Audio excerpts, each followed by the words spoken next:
Bien, alors, je mets le chrono, Caroline. Alors, on va parler d'un sujet dont on a évoqué par les précédentes communications, de la pollution. On va essayer de rentrer dans un domaine qui, non pas m'est cher, puisque l'archéologie, Nicolas vient de nous expliquer, c'est un métier à risque. Donc après avoir quitté la Moselle et ses champs de guerre, j'ai eu la chance de gagner Lyon et ses champs industriels. Métier à risque, on peut le dire. Donc nous, à la ville de Lyon, c'est comment on essaye d'avoir l'information de ces milieux pollués. Hein, on va parler de ces milieux pollués. Qu'est-ce qu'on en fait et qu'est-ce qu'on essaye d'appliquer?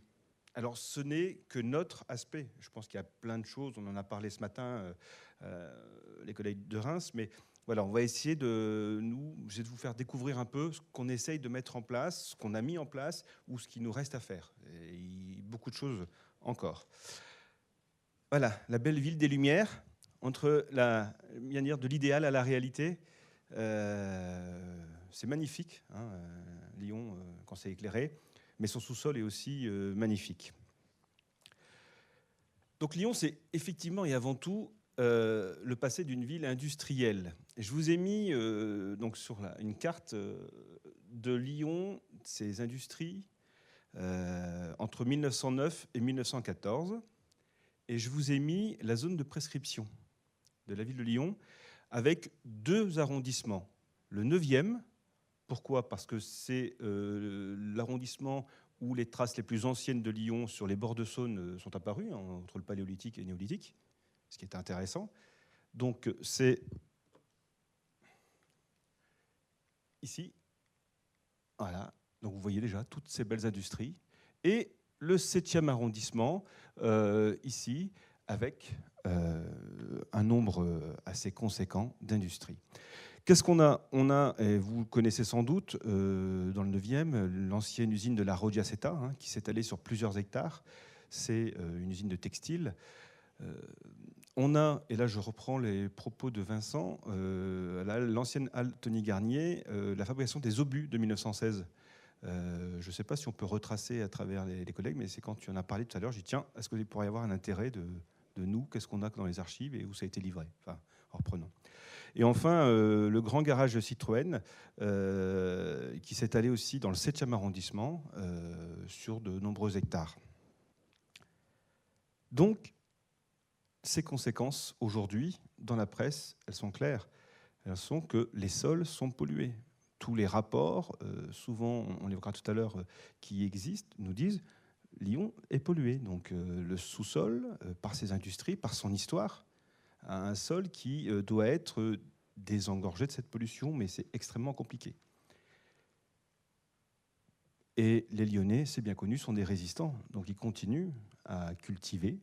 Et on essaye d'expliquer aussi à nos élus que les jardins potagers, partagés, c'est super, mais attention, dans quoi on plante? Et souvent, ils n'ont pas cette connaissance. Déjà, nous, on a du mal à l'avoir. Alors, je vous ai mis 2 cartes qui reprennent les 2 arrondissements, alors, qui reprennent l'ensemble des opérations sur la zone de prescription, ces petits points rouges, sur 10 ans. 10 ans, c'est à peu près 185 diagnostics. Et des fouilles, c'est plus. Alors, je vous ai mis quelques-unes parce que parfois c'est de parcelle à parcelle, hein, donc ça, des points qui superposent. Bon, on a à peu près une trentaine de fouilles sur 10 ans. Trentaine ou quarantaine, je ne sais plus exactement. Sur ces zones-là. Hein. Donc on a cet aperçu. Et maintenant, dans nos interventions, voici les points, ces fameux points de diagnostic qui sont en site pollué. 60 diagnostics en site pollué. Ce n'est pas une fois de temps en temps, c'est 60 diagnostics. Alors sur 10 ans, on va me dire, ouais, ça fait 6 par an. C'est déjà pas mal. Et en fouille, en diagnostic, on n'en a que 7. Ça va. Et maintenant, si on prend le cas des fouilles, c'est-à-dire qu'on reste plus longtemps sur le terrain, sur une durée plus longue, que sur ces 2 arrondissements, on en a une dizaine dans le 9e et 2 simplement dans le 7e, pour l'instant. Alors comment nous, on essaye d'agir? Qu'est-ce qu'on essaye de faire? C'est ça le moins évident. On fait avec les moyens du bord. On expliquait tout à l'heure qu'on n'a pas été formé à la fac par reconnaissance des obus. On n'a pas été formé à la fac non plus par la reconnaissance des pollutions des sols. Alors moi, je suis bête et discipliné, j'essaie de regarder la législation en vigueur, et donc le code de l'environnement, on s'y perd, sites et sols pollués. Et en fait, quand on intervient, il faut savoir que le maître d'ouvrage à l'initiative du changement d'usage doit définir des mesures de gestion, je vous laisse le lire, c'est en rouge, de la pollution des sols et de les mettre en œuvre afin d'assurer la comptabilité. On en a parlé ce matin. Qu'est-ce que peut faire un maître d'ouvrage? En fait, ça dépend de ce qui va advenir derrière. Si c'est une école, si c'est une voirie, il faut savoir que dans une voirie, on peut laisser la pollution telle qu'elle. C'est une route. Mais quand c'est une école, il faut dépolluer. Mais dépolluer, c'est pas enlever 30 cm par moment. On est beaucoup plus.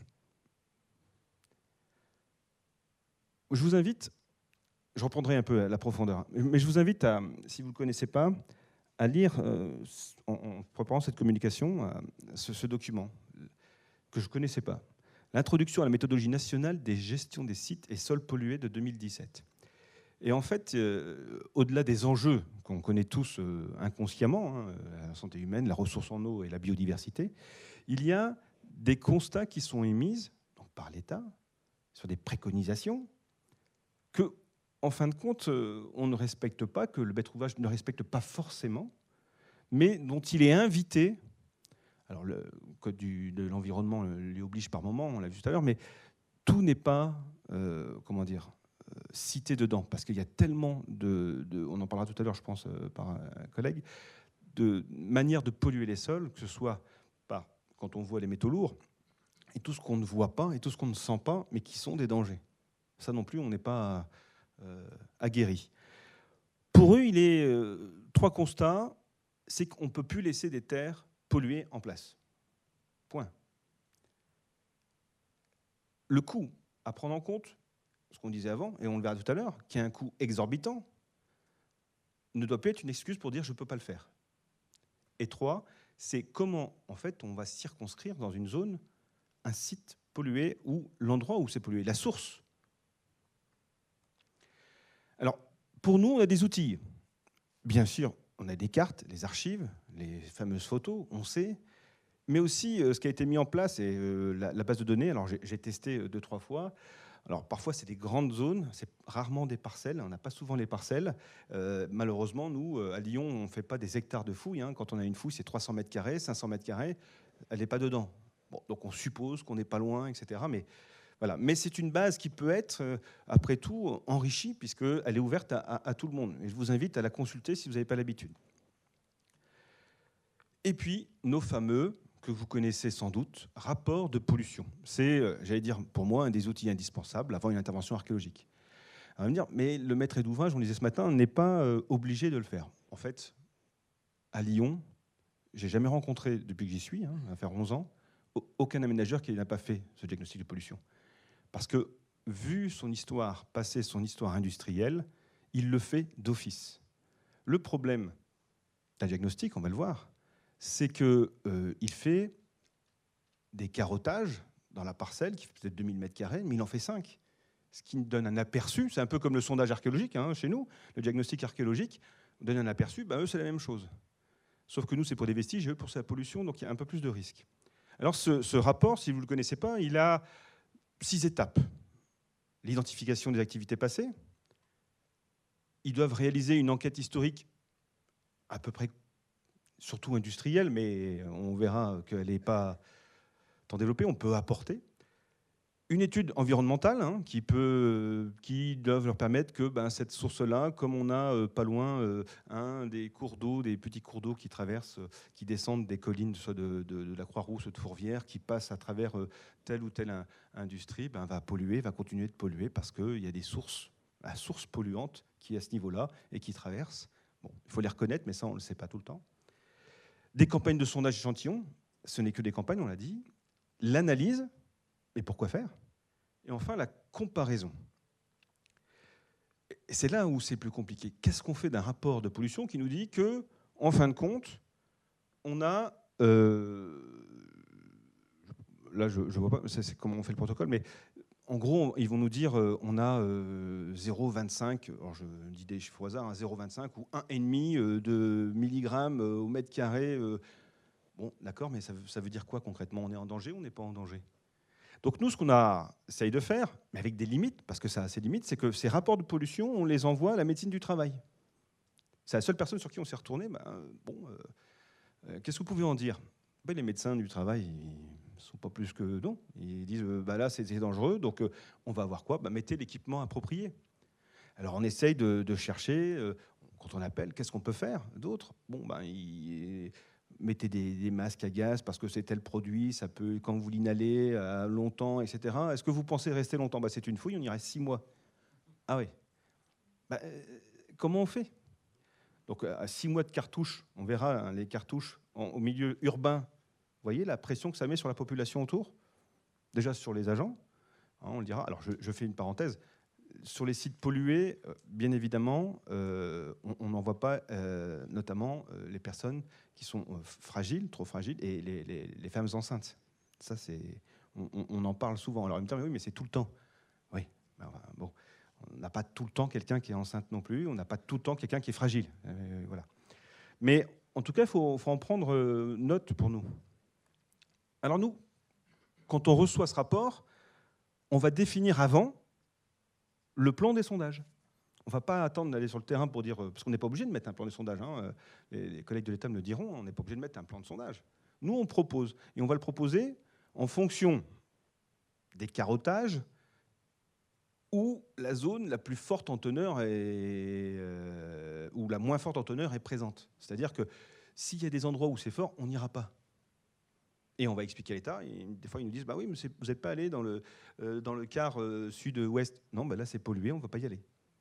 Et ils comprennent. Enfin, moi, je pense qu'on a la chance d'avoir un SRA qui OK, il n'y a pas de souci, on ne va pas prendre de risques. Et je pense que le risque, il est calculé quand on connaît l'histoire. Alors, on adapte nos sondages. Et quand on réalise les sondages, vous voyez, j'ai toujours dit, je le dis souvent, avant d'arriver à Lyon, je pensais d'avoir fait de l'archéologie urbaine. Quand on est à Lyon, on fait de l'archéologie urbaine en profondeur. Bon, là, on a la chance de pouvoir faire des redans, mais vous voyez, on est en combinaison et on est dans le 9e arrondissement. Souvenez-vous de ma carte. Le taux de pollution, nous, on n'a pas de terre végétale. Nous, c'est la terre polluée qui est sur 1,50 m. On sait que dans le 9e arrondissement, le premier 1,50 m, voire 80, on peut l'enlever. Parce que c'est tout de l'industrie. Donc, on descend déjà d'un niveau, 1,80 m, c'est quand même pas mal pour rechercher les périodes les plus anciennes. Mais des fois, il y a des limons qui se succèdent. Donc, on va aménager, on va faire ces sondages, ce qui va nous permettre une reconnaissance mieux adaptée du territoire. Alors, ce qu'on ne fait pas, et c'est malheureux, c'est qu'on, dans notre tête, on ne garde pas en disant, tiens, sur ce territoire, on a 1,60 m, 1,80 m. On n'a pas encore fait l'initiative ou pris l'initiative de dire, on va enregistrer toute notre terre polluée et la cartographier. On en a parlé pas plus tard que la semaine dernière avec Sophie, c'était dire, tiens, ce serait pas mal qu'on puisse faire ça. Cartographier les sites pollués, le niveau. Ce serait quand même vachement intéressant. Au lieu d'avoir le TN, on a le niveau pollué. Pour les fouilles, c'est pareil. Alors je prends l'exemple de la fouille de la place du Mas-de-Loire, dans le 9e arrondissement. On reçoit avant le rapport de pollution, on va le lire, on va voir qu'il y a des métaux lourds, le cuivre, le plomb, le zinc, il y a quelques teneurs en arsenic, super. Comment on reconnaît l'arsenic dans la terre? C'est ça. On a le maillage qui est fait. Bon, on est dans Vèze, on sait, donc il faut qu'on prenne des décisions. Ils ont leurs recommandations. Attention, on n'a fait que 2 sondages, mais il y a des fortes teneurs maintenant en arsenic et en plomb au même endroit. D'accord. Recommandations, il faut mettre, je les ai après, je crois, il faut mettre une combinaison, il faut qu'on puisse se changer, avoir des vestiaires, on le parlait ce matin, des vestiaires, un vestiaire propre, un vestiaire sale, éventuellement des douches. Vous voyez ça, à l'aménageur, qu'on va mettre tout ça. Et, chose qu'on ne pense pas, c'est ces terres polluées, il faut les évacuer. Et quand vous répondez à une fouille, vous le savez mieux que moi, l'évacuation des terres, vous voyez, c'est déchetterie, c'est simple, c'est pas loin. Sauf que c'est des terres qui sont... alors je ne vais pas prendre, on parlera des terres ISDN, c'est-à-dire à forte pollution ou moins forte pollution, elles vont dans telle déchetterie, et le coût, il passe de 90, grosso modo, à 108, c'est-à-dire qu'en coût de décapage, de terre polluée, c'est énorme le prix. On n'est plus dans rien que le décapage de terre polluée. Voilà, diagnostic. Normalement, ils avaient tout enlevé, mais il y avait une partie de la zone qui n'était pas enlevée. On avait donc des belles. C'était un ancien garage. Ils avaient tout enlevé. Ils avaient dit, hein, pas de souci, on a tout curé. Bon, vous voyez. Premier constat de terrain. Nous, on a dit, on ne va pas continuer, donc on a enlevé et on a fait un nouveau diagnostic. Le service a décidé de payer un diagnostic supplémentaire après avoir décapé mon fameux 1,50 m, 1,80 m, je crois. Et bien, malgré le décapage, on retrouve encore des teneurs. C'est-à-dire que même si vos terres ne sont plus là, les sources, la pollution, elle est encore dans le sol, elle a percolé. Alors, on fait des analyses, on réfléchit, on dit il faut mettre des EPI, il ne faut pas manger sur le terrain, il ne faut pas fumer sur le terrain. Elle explique ça à des archéologues. Bien se laver les mains, donc à la pause, avec ton café, tu te laves les mains. Enfin, on le sait tous. C'est pas inné, personne ne le fait, ou très peu, c'est malheureux. Donc, on doit faire de la répétition, on doit faire de la pédagogie. Et qu'est-ce qu'on fait d'autre ? Eh bien, c'est décidé. On évacue une partie avec l'accord du SRA. Et je tiens à remercier le SRA, alors même s'il évolue, parce que comme dans les services, il y a des départs, il y a des nouvelles arrivées, mais on explique, parce que la collectivité, au moins le service municipal, il est très proche de son terrain, il le connaît bien. Donc on décape, et vous inquiétez pas, les vestiges étaient, vous ne l'aurez pas, mais important, il y aura une publication un jour, puisque en fait, sur cette terre-là, on avait grosso modo 4 siècles de sanctuaire, voilà, du moins 4e au 1er. Que des sanctuaires qui sont successifs. Donc, ça vaut le coup de chercher quand même. Hein. Autre fouille, je vais aller plus vite, Saint-Antoine, même principe, un égout du 18e en fonctionnement. C'est ennuyeux. Parce que même la métropole qui gère ça n'était pas au courant que ça fonctionnait encore parce qu'ils l'ignoraient. Ça aussi, c'est des découvertes en urbain, elles sont énormes. Et donc là, qu'est-ce qu'il faut faire ? Qu'est-ce qu'on a ? Quels sont les risques sanitaires ? On travaille, l'exposition des archéologues, 5 jours pendant 3 mois, 2 jours par semaine, avec des armes. Alors, est-ce qu'on met plus de temps ? Non. Jusqu'à présent, on n'a pas dit, tiens, on va rallonger le temps de terrain parce que c'est pollué. On n'a pas encore eu l'idée, mais pourquoi pas ? Donc on a, alors c'est de l'urbain, on est à Saint-Antoine, on est sur les quais. La fouille, on est descendu à 15 mètres de profondeur. Ça, c'est l'archéologie urbaine. Alors à 15 mètres, on ne descend pas comme ça. Hein. Quand on a fait les paliers du parking, après on a travaillé en SAP. Ce qu'on apprend en archéo, dire qu'il ne faut pas travailler en SAP, là vous le faites parce que vous ne pouvez pas fouiller autrement. Et donc on a des découvertes, bien évidemment. On rappelle les procédures, toujours la même chose, pour le plomb, etc. Les teneurs. Et qu'est-ce qu'il faudrait faire ? Donc ça, on affiche. Comme tout le monde, on affiche. Attention, il y a du plomb, il faut faire ça, il faut se laver, il faut réaliser, il faut laver les chaussures. Mettre en place, on devrait laver les chaussures. Alors vous savez, les camions, quand ils sont sous pollués, ils passent dans les roues passent dans des machines pour nettoyer ces roues pour la pollution. Nous, on ne passe pas nos chaussures, malheureusement, dans les endroits. Donc on rentre dans la basse vie parce qu'on a une réunion, on en ressent, on re-rentre alors qu'on a marché sur le terrain. C'est pas hygiénique, on n'est pas bon, mais c'est la réalité. Alors il faut qu'on travaille sur ça. Alors, aborder une fouille, c'est effectivement à court terme équipé. Voilà. Vous le connaissez, certains. D'autres ne le connaissent sans doute pas. Nous, c'est assez commun. Mais aller fouiller en urbain, une combinaison et un masque, la population qui est derrière, qui voit ça, vous imaginez ? Donc on ferme, on essaie de fermer, mais quand c'est à air ouverte, c'est plus compliqué. Donc on essaie d'être discret. Il y a les archéologues, mais les conducteurs de pelles. Donc on a des entreprises qui disent moi j'ai tout. On demande des entreprises qui ont des pelles hermétiques avec des... vous voyez ici... là. Ici, là. On est sur un filtre total de la machine. Je ne vous parle pas des machines électriques qu'on va utiliser aussi, des petites pelles électriques. Là, on est sur le terrain avec des 15 tonnes, 25 tonnes. C'est important. Et à long terme, on a décidé, pas plus tard que l'année dernière, de se dire, de proposer aux agents, parce qu'on ne peut que proposer un suivi médical. Alors, on va me dire, un suivi médical, mais on ne peut pas, etc. C'est s'ils veulent. Et on a commencé par quoi ? La plombémie. Donc, on a pris quelqu'un qui s'est proposé. Moi, je veux bien le faire parce que je suis au service, je suis jeune, moins de 30 ans, et bon, je pense qu'elle voudrait y rester, tant mieux. Ouf. Mais, et on s'est dit, tous les 3 ans ou 5 ans, je ne sais plus ce qu'on a dit, on irait faire un test pour surveiller la plombémie.